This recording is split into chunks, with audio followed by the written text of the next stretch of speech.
আসসালামু আলাইকুম, রুফার রান্নাঘরে আপনাদের সবাইকে স্বাগতম। চলে এলাম আবারও নতুন একটি রেসিপি নিয়ে। আমার আজকের রেসিপিটি আমি তৈরি করব পাউরুটি দিয়ে। আমি আজকে পাউরুটি দিয়ে পুডিং তৈরি করব খুবই সহজভাবে এবং খুবই অল্প সময়ে। তো চলুন আর কথা না বাড়িয়ে শুরু করা যাক। আমার আজকের পুডিং বানাতে যা যা উপকরণ হিসেবে লাগবে, আমি এখানে 4 পিস পাউরুটি নিয়েছি আর নিয়েছি এখানে আগার আগার পাউডার।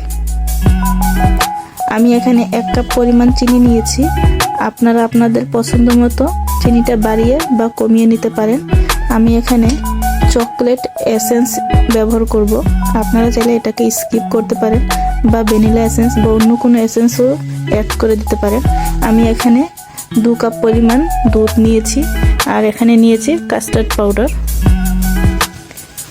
আমি প্রথমে ব্রেডগুলোকে ভালোভাবে চতুর্দিক দিয়ে কেটে নিব। এই অংশটা আমি ফেলে দিব, শুধু সাদা অংশটা নিব। তো আমি প্রথমে আমার ব্রেডগুলোকে ভালোভাবে কেটে নিব।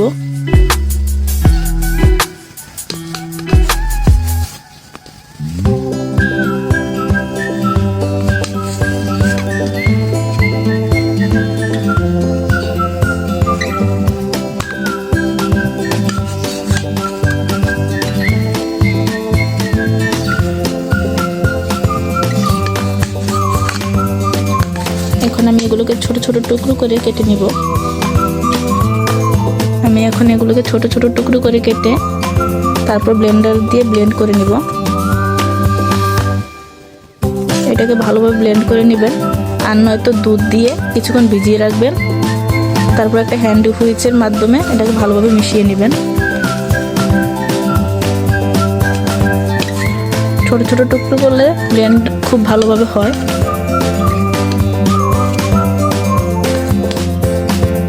আমার টুকরো করা শেষ। আমি এগুলোকে এখন ব্লেন্ডারে জারে নিয়ে নিব। আমি এখন এই কেটে রাখা পাউরুটিগুলো ব্লেন্ডারে মগে দিয়ে দিচ্ছি। এখন আমি দিয়ে দেব দুধ। আমি দুধটা 2 বারে দেব, একবারে সবটা দিব না। দিয়ে দেব চিনি।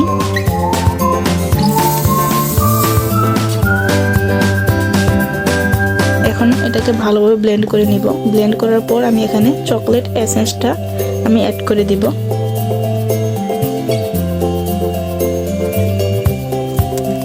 চুলায় আমি একটা প্যান বসিয়ে আমি এখানে 1/2 কাপ চিনির সাথে অল্প পরিমাণে পানি অ্যাড করেছি। এখন আমি এখানে ক্যারামেলটা করে নিচ্ছি। আমার ক্যারামেলের চিনিটা গলে গিয়েছে। এখন আমি এটাকে নামিয়ে নিব। নামিয়ে যে মোল্ডে আমি আজকের পুডিংটা তৈরি করব সেটার মধ্যে ঢেলে নিব। আমার আজকের পুডিংটা আমি লাভ শেপের মোল্ডে করব। আমি এখানে ক্যারামেলটা ঢেলে নিয়েছি। আমার ক্যারামেলটা দেখুন সেট হয়ে গিয়েছে, খুব সুন্দরভাবে সেট হয়ে গিয়েছে। এখন চলুন পরবর্তী প্রসেসে যাওয়া যাক। এখন আমি চুলায় একটি হাঁড়ি বসিয়ে দিয়েছি। এখন আমি দিয়ে দিব 2 কাপ পরিমাণে দুধ, তরল দুধ। আমি দুধটাকে ভালোভাবে জাল দিয়ে ঠান্ডা করে নিয়েছি। এখন আমি অ্যাড করে দিব 3 টেবিল চামচ কাস্টার্ড পাউডার।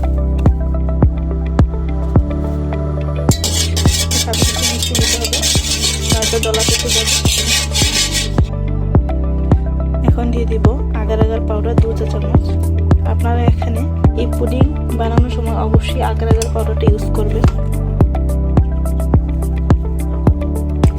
এখন ভালোভাবে আগার আগার পাউডারটা মিশিয়ে নিব। এখন দিয়ে দিব সামান্য পরিমাণে লবণ। এগুলোকে ভালোভাবে অ্যাড করে নেব। সবগুলো উপকরণ আমার ভালোভাবে মেশানো হয়ে গিয়েছে। এখন আমি চুলাটা অন করে দিব। এখন দিয়ে দিব আমার ব্যাটারটা, ব্রেডের ব্যাটারটা ভালোভাবে মিশিয়ে নিব। সবগুলো উপকরণ ভালোভাবে মিশিয়ে নিয়েছি। এখন আমি চুলাটা অন করে দিব। আমি চুলা অন করে দিয়েছি। এখন আমি এটাকে মিডিয়াম আঁচে ভালোভাবে জাল করে নেব। এটাকে ঘন ঘন নাড়তে হবে, কারণ এখানে কাস্টার্ড পাউডার এবং আগার আগার পাউডার দেওয়া হয়েছে।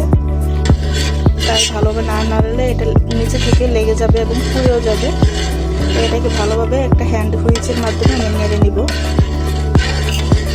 এবং অনবরত নাড়তে থাকবো।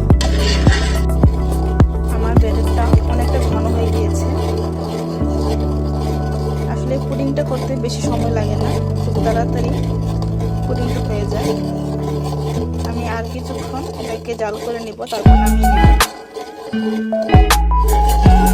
আমার ব্যাটারটা হয়ে গিয়েছে, আমি চুলা অফ করে দিয়েছি। এখন ভালোভাবে একটু নেড়ে নিচ্ছি। এখনই আমি এটা মোল্ডে ঢেলে নিব। এটা অবশ্যই গরম গরম অবস্থা থাকতে ঢেলে নিবে, নয়তো এটা জমাট বেঁধে যাবে। আমি এটাকে ঢেলে নিচ্ছি। এটাকে গরম গরম অবস্থা অবশ্যই ঢেলে নেবেন, ঠান্ডা করতে যাবেন না।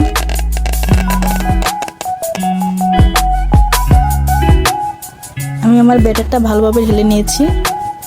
এখন এটা এভাবে রুম টেম্পারেচারে আমি এটাকে ঠান্ডা করে নিব। তারপর আমি এটাকে 2 ঘন্টা ফ্রিজে রেখে দিব। তো ফিরছি ঠান্ডা করে, ফিরে এলাম 2 ঘন্টা পর। আমার পুডিংটি একদম পারফেক্টভাবে ঠান্ডা হয়ে গিয়েছে। আমি এটাকে 2 ঘন্টা নর্মাল ফ্রিজে রেখেছিলাম। এখন আমি আমার পুডিংটাকে ডিমোল্ড করে নিব। আমি এখন একটি ছুরির সাহায্যে এই সাইডটা একটু আলগা করে নিব, যেন এটা ডিমোল্ড করতে সুবিধা হয়।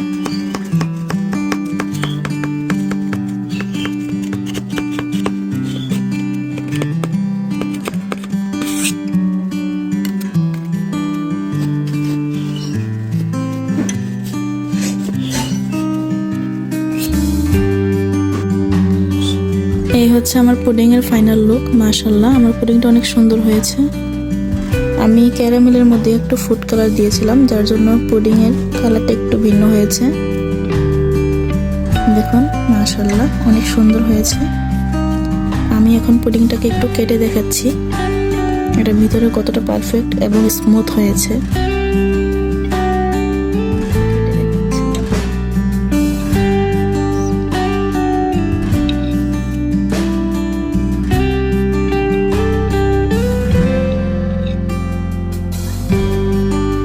আমার পুডিংটাকে কেটে নিয়েছি। এখন আমি এটাকে একটু খেয়ে দেখাচ্ছি। আসলে দেখুন ভিতরটা কতটা স্মুথ এবং কতটা সুন্দর হয়েছে।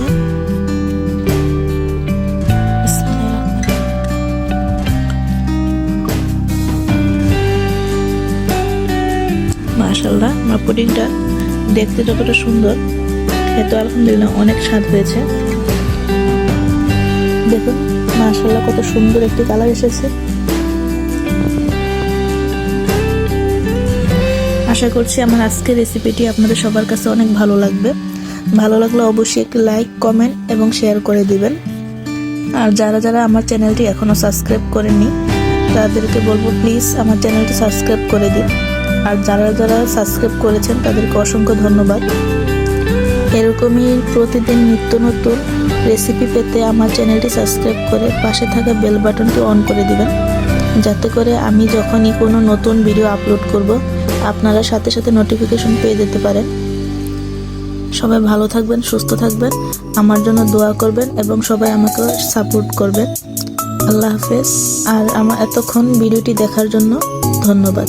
আসসালামু আলাইকুম।